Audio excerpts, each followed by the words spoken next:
Fala, meu fisiologista, minha fisiologista da prática, tudo bem? Adonis Carnevale falando e seja bem-vindo a mais uma aula que você pode ver bem aí, uma aula prática aí do nosso curso, da nossa discussão, do nosso momento, do qual abordamos a fisiologia, mas sempre a nossa querida fisiologia na prática. E hoje, como prometido, nós vamos discutir um pouquinho e ver na prática a aplicação simples, sem algo mirabolante, de como diagnosticar e mensurar a pressão arterial. Bacana? Então, ó, estamos falando aqui sobre o diagnóstico da pressão arterial, PA. Então, como você pode ver, eu tô aqui na academia. Hoje o nosso modelo bonito, gato, meu negão gato, é o Ed. O Ed é um dos professores aqui responsáveis tecnicamente pela Academia Procross. Mais uma vez agradeço ao meu parceiro Eduardo pela oportunidade de abrir as portas da Procross, academia aqui de Ribeirão, cujo qual é minha cidade.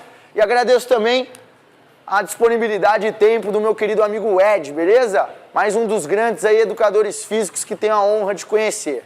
Galera, bem simples então. Hoje nós estamos aqui, ó, com um aparelho cujo qual eu uso na minha prática, que é o G-Tech, da marca G-Tech, que é inclusive, ele é indicado pelas diretrizes brasileiras de hipertensão e pelas diretrizes brasileiras nacionais aí de cardiologia, pela Sociedade Brasileira de Cardiologia. É um aparelho aí cujo qual tem o selo do Inmetro. Então, se você de repente procura um aparelho para sua prática, para o seu dia a dia, para mensurar a pressão arterial, eu indico e assino embaixo esse aparelho da G-Tech. E quero dar uma dica para você que de repente não tem, quer procurar. Entra no site que é www.ribermedica.com.br. Então, galera, esse aparelho da G-Tech, cujo qual eu adquiri na Ribermedica. Então, um aparelho que eu indico, não só eu, mas a Sociedade Brasileira de Cardiologia. Bacana? Então, se você quiser ter uma mensuração mais fidedigna em relação à pressão arterial, cujo qual é uma mensuração, como nós conversamos na nossa aula prática, de extrema importância, extremamente importante. Afinal de contas, a hipertensão arterial é uma doença silenciosa e uma das doenças que mais mata hoje. Ah, Donis, mas não, quem mais mata é o infarto e o acidente vascular encefálico. Não. Mas eu tenho certeza absoluta que o grande fator agravante ou que culmina nessa morte por evento cardiovascular é com certeza a hipertensão, beleza? Então nesse contexto então é muito importante que nós mensuremos esse parâmetro aí que embute, que nos mostra, que nos desenvolve em relação à saúde cardiovascular e arterial. É muito importante que nós mensuremos ela, bacana? Sem mais delongas, galera, vou colocar aqui de maneira bem prática, nada mirabolante, ó. Por exemplo, coloquei um aparelho aqui pro Ed, por exemplo, o Ed, ele tá sentado num banco Scott. Adonis, por que você não colocou uma mesinha, cheio de 9 horas? Porque na sua academia pode ser que você não tenha uma estrutura com mesa, salinha. E aí, Adonis, o que eu faço? O que você faz? Meu fisiologista, minha fisiologista da prática, você usa a sua cabeça, porque aqui no curso de Fisiologia na Prática, nós ensinamos não só você a ter oportunidades de ferramentas dentro da fisiologia, mas é interessante que você tenha oportunidades de reflexão fora. E é claro que tudo que a gente aprende na fisiologia, a maneira com que nós pensamos, nós podemos aplicar fora no nosso dia a dia. Enfim, use a cabeça, qualquer banco serve da academia. E eu utilizei hoje o Banco Scott para provar para você que não precisa de nada mirabolante. Ah, Adonis, vou investir numa mesa. Ah, Adonis, vou ter que... Não faço pressão arterial na minha academia porque não tem uma salinha. Aqui eu tô para te mostrar que você não precisa de uma salinha. Que só precisa de boa vontade, beleza? Então aqui, coloquei o Ed sentadinho e o protocolo é que ele fique sentado a 5 minutos. Então eu já devo estar falando há 5 minutinhos. O Ed é que está aqui...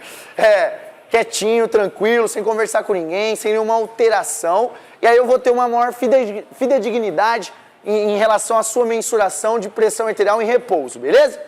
E aí, espero que dê pra você enxergar aqui, ó.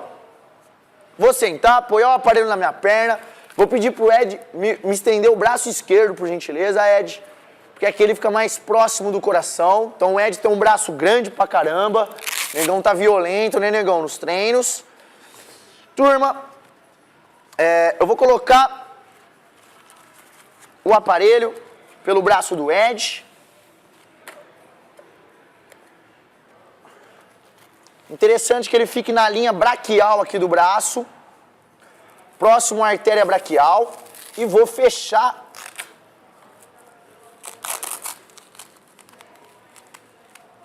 o inflador. A partir daí, com esse aparelho da GTEC, fica fácil. É só você apertar o botão para ligar e ele já vai começar as insuflações. Ó, normal, Ed, se você sentir o braço formigar um pouquinho no final, tá bom? Vou mensurar um pouquinho aqui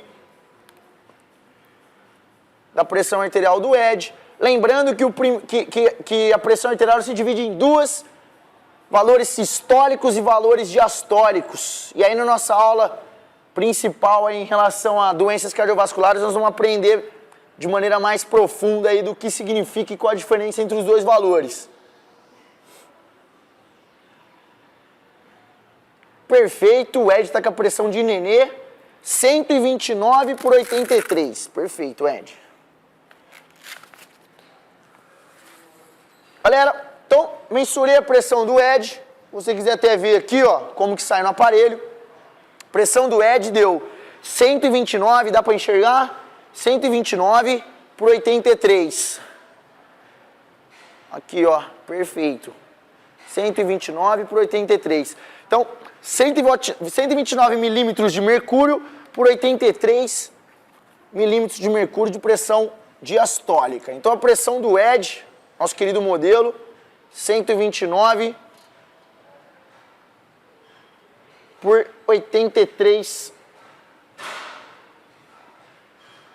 Ou seja, se você tivesse que diagnosticar agora o Ed, nós diagnosticaríamos ele como uma pressão, claro que pressão normal. Então o Ed está com uma pressão normal em relação aí à classificação, ao diagnóstico de pressão arterial. Ah, mas vamos supor que de repente o teu aluno daria um valor aí acima desse. Aí você não tem erro, é só você olhar na tabelinha que eu vou colocar aqui do lado e você identificar qual é a mensuração de diagnóstico, a classificação da pressão arterial desse teu aluno, desse teu paciente. Porventura, ele tiver uma pressão acima de 140, ele já é seu paciente, ele já está com um grau de hipertensão 1. A hipertensão já está a poucos passos aí de se tornar um hipertenso, ok? E lembrando que a hipertensão é uma doença que mata silenciosamente. Portanto, sim, até você ter sintomas da hipertensão, pode ser que você já esteja num grau muito, muito perigoso, beleza? Ed, mais uma vez, muito obrigado. Eu que fico feliz de ter você aqui do meu lado. Galera, mais uma vez, vou deixar a tabela aqui para você mensurar, para você relembrar qual é o diagnóstico. Não tem segredo, ó, só precisei de uma cadeira, eu poderia sentar no banquinho do supino, o Ed sentou num banco Scott. Só lembre o protocolo você tem que deixar o aluno 5 minutos em repouso, e aí sim utilizar o braço esquerdo, ele não pode estar com a perna cruzada, ele não pode estar usando nenhum relógio no braço ou nenhuma pulseira que aperte o pulso dele, que vá interferir, influenciar no diagnóstico ou na medida. Portanto, é simples, está tranquilo, não tem algo mirabolante, ou por exemplo, se você lê nas diretrizes de cardiologia, ninguém faz pressão. Ah, Donis, então quer dizer que o meu aluno vai ficar 5 minutos sem conversar com ninguém parado? É isso que está no protocolo. Se você conseguir seguir, beleza, mas como eu vivenciei a prática, é muito complexo você deixar alguém sentado 5 minutos. Portanto, só peça para o seu aluno sentar, para ele dar uma acalmada, para o nível de frequência arterial dele, de nível de frequência cardíaca, dele diminuir, para os níveis pressóricos diminuírem, para que o organismo dele entenda que ele está no estado de repouso. Aí sim é interessante você mensurar. Algo importante também para citar é que, se por acaso o Ed, por exemplo, eu percebi que a pressão dele está numa pressão normal. Todavia, se por acaso a pressão dele se alterar demasiadamente, por exemplo, está em valores de hipertensão grau 1, é interessantíssimo que você repita a mensuração, ou que você repita o seu teste, no mínimo 2 vezes, para aí sim, você como profissional de educação física, que é profissional inserido na área da saúde, você encaminhá-lo para um cardiologista, para o médico responsável, bacana? Porque aí sim você vai estar fazendo a tua missão de vida, que nada mais é do que salvar vidas também, beleza? Galera, muito obrigado mais uma vez, Ed. Essa foi nossa aula prática. Qualquer dúvida que você tiver, eu me deixo à disposição para responder no nosso EAD, para responder na nossa plataforma, por e-mail ou até mesmo por WhatsApp. Porque aqui com a gente, você sabe que o caminho, o papo é reto, não tem curva. E eu quero o mais próximo estar assim de você, beleza, meu fisiologista, minha fisiologista da prática? Tamo junto? Até a próxima aula, cujo qual nós vamos conversar sobre também um assunto extremamente importante e um diagnóstico prático. Que lembra qual que é? O diagnóstico de bradicardia de repouso, que é um diagnóstico extremamente simples, todavia que ninguém usa na prática. Ninguém usa na prática. E eu aqui, humildemente, venho te indicar a fazer esse teste, porque ele tem, apesar de uma simplicidade imensa, ele tem um alto valor agregado aí no que tange a identificar se a pessoa está com uma sobrecarga cardiovascular, se o coração dela está trabalhando demasiadamente, beleza? Muito obrigado pela sua presença, meu fisiologista da prática, minha cientista da prática, e até a próxima aula!